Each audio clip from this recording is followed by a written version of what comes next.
Hi, welcome back to my channel. My name is Shannon and this is Shannon's Book Nook, and today we will be talking about all the books that I read in the month of July. So let's get into it.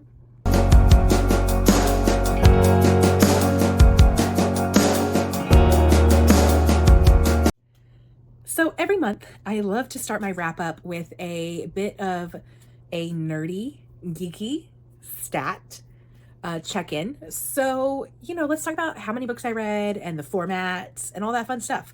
So I read a total of 12 books. 3 of those were ebooks, 3 of those were audiobooks, and 6 of them were mixed media, meaning I did a tandem read. I read the audiobook and I had the physical copy as well. So I did a mix. I had no DNFs for the month of July, which is surprising. There could have been a couple, to be quite honest. And then I read one ARC, which ended up being my very last book of the month. I read a total of 3,694 pages, and my audiobook time was 111 hours, 59 minutes, and 28 seconds. So I did pretty good. 12 books, not bad, not bad. My most read genre is not going to surprise anybody if you've been here for any stretch of time. I'm a romance girly. My most read genre was romance again. My average rating was a 3.63. I almost said 3.6. That would have been really low. But 3.63 for my average rating. I had 6 out of the 12 books have representation, any kind of representation, whether that was BIPOC, LGBTQIA, mental health, disability, anything like that goes into the representation umbrella. So half of my books had representation, which is awesome. And then to help me keep accountable on my 25 in 2025 reading challenge, I have added 2 more books that I have read from the 25 that are on the list, making it a grand total of 16 books that have been read up to date. And I have also read 81 books out of my reading goal for the entire year, which my goal is 100. So I'm doing pretty good on my stats. I'm ahead of the curve, which is good because I have a feeling my reading is going to be cut in half for probably the rest of the year. So I will probably only be reading 5 books every month since the school year will be starting up again. So let's look at the books and how I rated them. Let's start with my lowest rated book, which is going to be a 2-star. I did have a 2-star read this month, which means I finished the book and I didn't like it. This is the book that could have very easily been a DNF and I would have been totally fine, which kind of sucks because I wanted to love this series. It is God of Malice by Rena Kent. The writing style just isn't for me. The characters, to be quite honest, got on my nerves. I could not stand the male or female character in this book. They are both very immature, and the main character, who I can't even remember his name right now, he is a psychopath in the most ridiculous way. So I did not gel with this book at all. So I gave it 2 stars. I had 3 stars. So let's start with the first one, which was A Good Day to Pie by Misha Pop. This was a cozy little mystery that was following a baking competition. It was a lot of fun. It's the second book in this cozy mystery series, and it's been a while since I've read the first book, so it took me a minute to finally kind of remember a little bit about the main character who is followed in this book. But it was a lot of fun. I love this cozy mystery, especially because we're following a cooking competition. And in this competition, somebody's been found dead on set. And so they're trying to figure out who did it and why. And so the main female character is kind of like an amateur sleuth. She's trying to put all the pieces together. But this also has a little bit of magic in it as well. So not everything is as it appears. So I had a lot of fun with that book. The next book that I gave a 3-star was Ruthless Bonds by Emily Klepp. I'm gonna be quite honest, this was a book that I got for Stuff Your Kindle Day, and I needed a book that started with the letter R, the title, for one of my reading challenges. And this book was 125 pages, and I was getting near to the end of the month, and I just needed a quick read that started with an R, and this book was the one that was selected. And it's a dark romance. Check those trigger warnings on this one. Honestly, I think this could have done better if it had had maybe 50 to 100 more pages, because I felt like there was something missing. There was a connection that I was missing between the characters. There's also, yeah, check those trigger warnings. I don't want to spoil anything since it is such a short read. There are some things that made me go, no, no, no, no, no, no. And I'm not normally triggered by books, but there's some, gave me the ick. So check the trigger warnings on that book, Ruthless Bonds. The other book that I finished, which I literally just finished it in the car on the way home, and that is Dead of Summer by Jessa Maxwell, which is my arc for the month. I gave this 3 stars. I got it from the publisher Atria. Thank you so much to Atria. I enjoyed it. It's a quick read. It's a fun, eerie, spooky, summer, bingeable thriller. But I did not quite connect to the characters. So we're getting 3 perspectives in this book. We have Henry, Orla, and Faith. And a girl from many years ago has gone missing. And the town is kind of like, it's a small town. And they have who they think did it. And I had my theories. And you know what? I was not correct. My theories were not right. So I will give the book props for that. It does have a little bit of a twist. I was not expecting that at the end, but overall I didn't feel quite connected to the storyline, so that's why I gave it 3 stars. Would still recommend as a fun summer bingeable thriller read, so you should check it out. All right, then I have 2 3.5 star reads. The first one is The Truth According to Ember by Danica Nava. So this is a rom-com that has 2 Native American main characters, which I absolutely love and would love to see more representation of Indigenous and Native American peoples in the rom-com genre specifically. This was a interesting read. I gave it 3.5 stars just because not Danica, she's the author. Ember, she is very immature and she lies about everything. And some things in the beginning, it almost feels like she has to lie about these things because she's in a new job. And to get this new job, she doesn't quite have the qualifications to get this new job. So she feels like she has to lie about those things. Like, everybody lies about the resume. It's whatever. Some things we fudge on our resume. It's whatever. But she ends up lying about things that are completely benign. Like, why are you lying about that? I don't understand why you're lying about something like that. It seems so simple. Why would you make it more difficult on yourself? So she's just very immature, and then the way she the way she treats the main male character, whose name is not coming to me right now, I didn't like that. He deserved better, to be quite honest. He didn't deserve her. She did not deserve him. He could have done better. But yeah, I gave it 3.5 stars. Highly recommend, because it is Native American representation in a rom-com genre, so love that. The other book that I gave 3.5 stars to was The Kiss of the Basilisk by Lindsay Straub.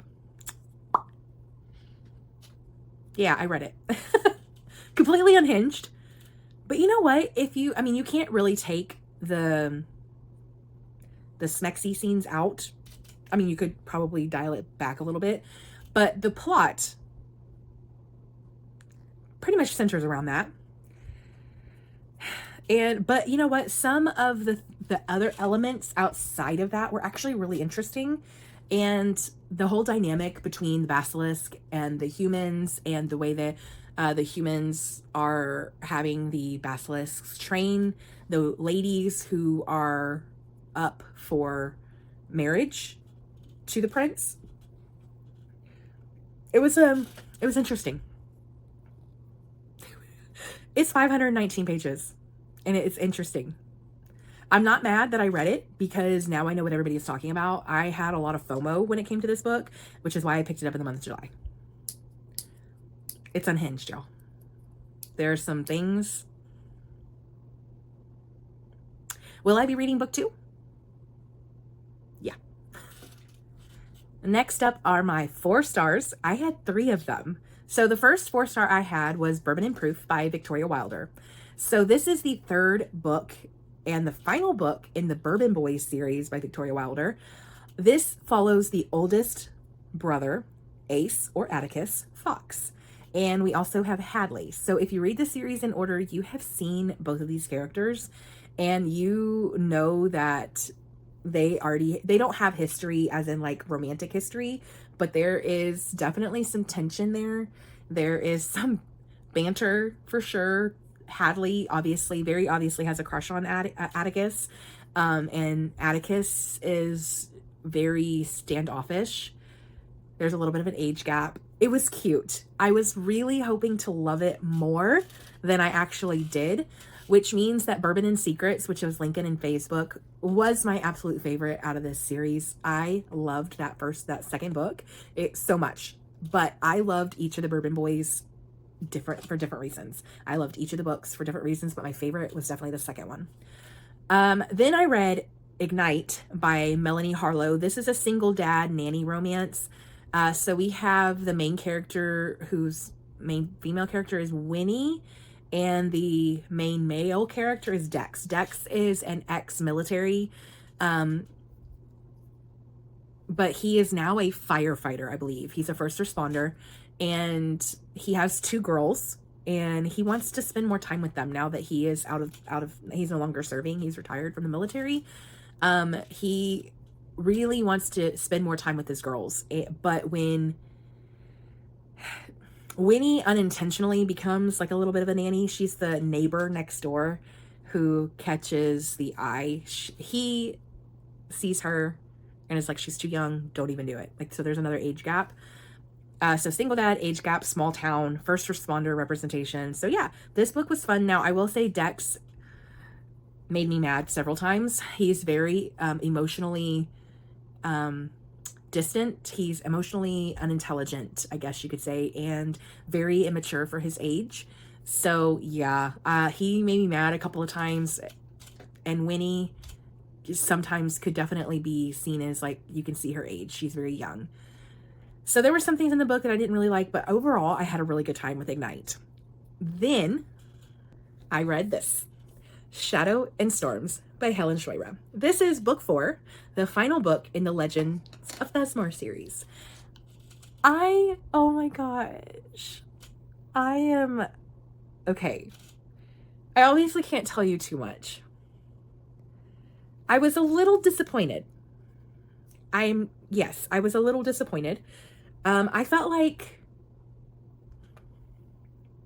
feel like some things wrapped up way too neatly and cleanly, especially when we are at war. We're in battle. I hate to say it, but it didn't feel quite so high stakes when you know that so many characters are going to end up being safe. So I was a little disappointed. I mean, of course I would be crying my eyes out and bawling and being mad if some of my favorite characters died, but there's a flip side. There's got to be a balance, because you know not everybody's going to make it back. It just wrapped up too cleanly.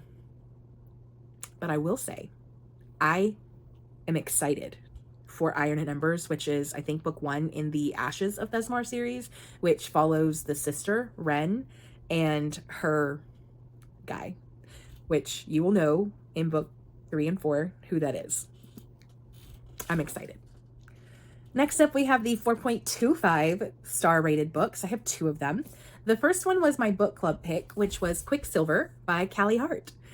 This is a thick book, and I finished it just in time.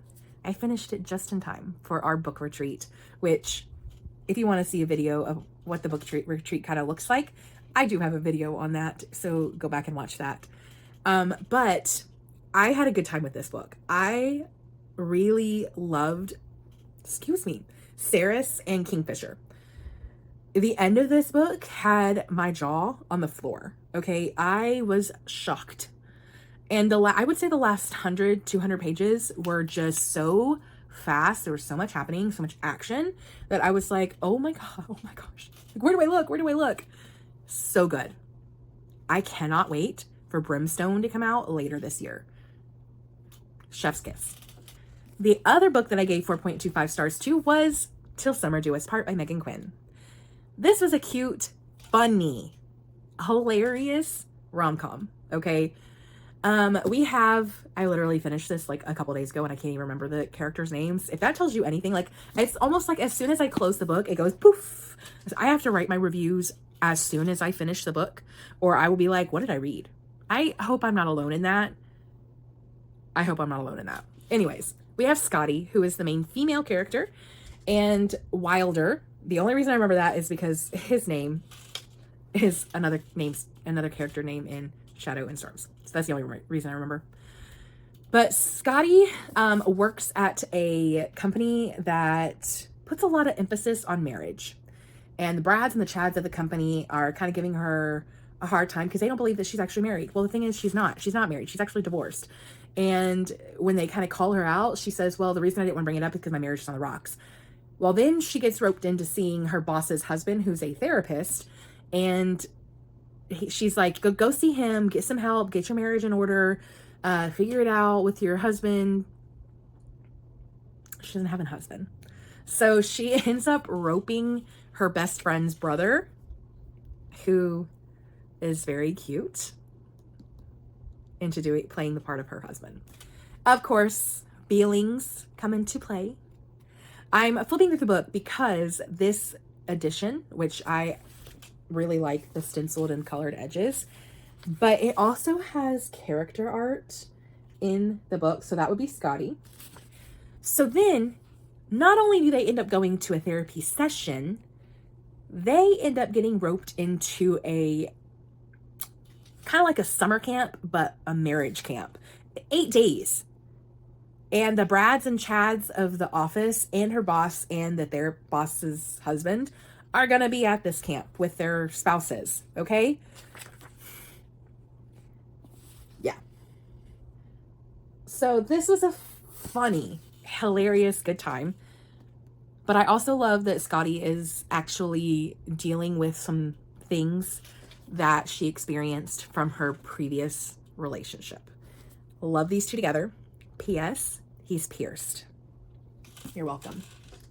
I don't know, but I love that. So that was my last 4.25 stars, but I have one more for you. That's right. I had one 5-star read this month. Not this year. God, don't let that happen. Please, knock on wood. This month, I had one 5-star read. The Frozen River by Ariel Lawhorn. Lawhon? I hope I said that right. I'm sorry. Oh my gosh. I was not expecting to love this as much as I did. Okay. I requested the audiobook on Libby. It was like several month hold. It finally came in. I was like, okay, I'll go ahead and listen to it. Now, in the beginning, it was slow going. The first, 60-ish pages. It's a lot to kind of keep track of. There are a lot of characters. This is a historical fiction. It's set in the 1800s in, I don't remember where, in Maine, I think. I could be wrong. I read this towards the beginning of the month. So the details are kind of hazy. I just remember absolutely loving it. But we have the main female character who is a midwife, and a crime has happened in their small town. And the person that did the crime, I don't want to say that because that might be a little bit of spoiler. Needless to say, there are some people in charge that are corrupt. Just like in our day and age, where we have leaders who should not be in leadership positions because they're corrupt at the city level, at the state level, at every level, right? So this book was actually really interesting because it's based on a real person. So at the end of the story, the author has an author's note, but you're not going to want to read that author's note until you're finished with the story because it could have spoilers for the rest of the story. But I just found it really interesting how the author took a real person and kind of fictionalized their life and made it historical fiction. So not everything in the book is exactly what happened, but it's based on a real person and something that really happened. I found that really interesting. I had a really good time with that book. So I highly recommend that you check out The Frozen River. Even if historical fiction is not normally something that you would read, I highly recommend checking out the Frozen River. So that's it. That's what I read for the month of July. 12 books, but only four of them were physical reads. Most of it was audiobook or ebook. So thank you so much for sticking around for this long. If you stuck around, don't forget to like the video if you liked it and subscribe if you want to. And I will see you next time. Bye.